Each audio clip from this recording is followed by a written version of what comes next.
It is our weekly check-in with Burlington Mayor Marianne Meed Ward. And Mayor, last week we previewed this month's Committee of the Whole meeting. This week, let's do a bit of a review, starting with automated speed enforcement. Hey, watch out, drivers, coming to Burlington. Absolutely. So our staff have been reviewing automated speed enforcement, looking at locations where we might want to put them based on school safety zones, primarily where people have been noted to speed. Working with the processing center in Toronto to make sure that they could actually handle the amount of tickets that we think we'll get. We think each camera or the three. So we've proposed 3 cameras. We think they can generate about 40,000 tickets. So I hope not, but you know what? That's what they're basing it on. And at committee yesterday, we thought, look, because these are revenue positive, the amount of revenue from the projected tickets pay for the cameras, we thought, why don't we start with 6? So that's what we did at committee yesterday to really spread it around, hopefully every ward or every part of the city. Now, I just saw Oakville is doing this, and their cameras are moving from spot to spot. Is that going to be the case in Burlington? Do we know yet, or are they stationary?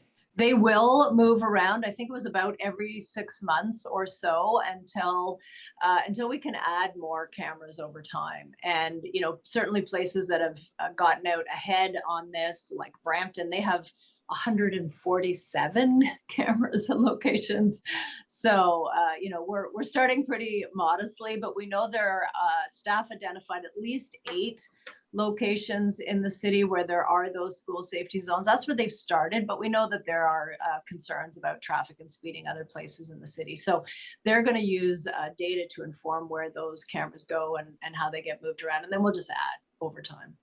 Speeding is always one of the hot button issues as far as community safety goes. So I'm sure this will be looked upon as positive, and it's going to be, as you said, revenue positive as well. So that does make a lot of sense. Okay, so moving along to the next topic here. With all the recent floods that we have seen, the weather changes, a bit of a spotlight being put on the city's Resiliency Fund. Where did it land?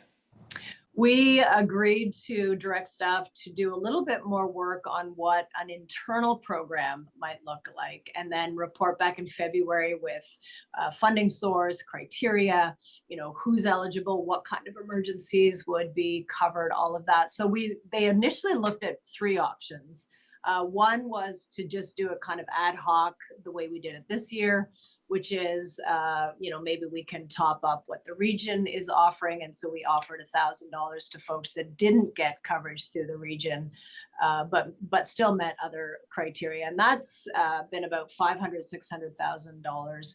We just drew that from our severe weather reserve. So that's probably where this could come from again. But because of that big draw, we need to figure out how to replenish that reserve for a whole host of reasons. We thought about contracting with an external party, for example, the Burlington Foundation. So that's how fundraising was handled in 2014 flood. But they can't actually dispense funds directly to individuals. So on further review, we thought it might be better for a city administered program, but to have some intentionality and some criteria around it. So that's what we've directed staff to go off and do a little bit more work on and come back with a plan in February.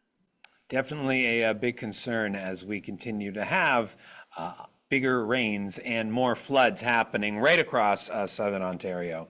And finally here, let's round out with the city is hosting open houses about, well, houses as it pertains to the Housing Accelerator Fund. This has to do with the plan to allow up to 4 housing units on any residential property. So what is being discussed at these upcoming meetings and webinars that are available? Well, the Housing Accelerator Fund has a number of initiatives in it. We got $21 million from the government, but one of the key criteria for us to qualify even was to allow 4 units as of right. And just to remind folks, we have had for many years the ability to add 1 more. So you have 2 units as of right, that, a basement apartment or a garden suite or what have you. The province, people forget, the province unilaterally said that municipalities had to do 3. So this is really 1 more than that. But it's really important to note that we haven't actually done the enabling zoning bylaw that would dictate what criteria would need to be met before you could put 4 units in. Things like What's the lot size? What's the building size? What are the size of the units?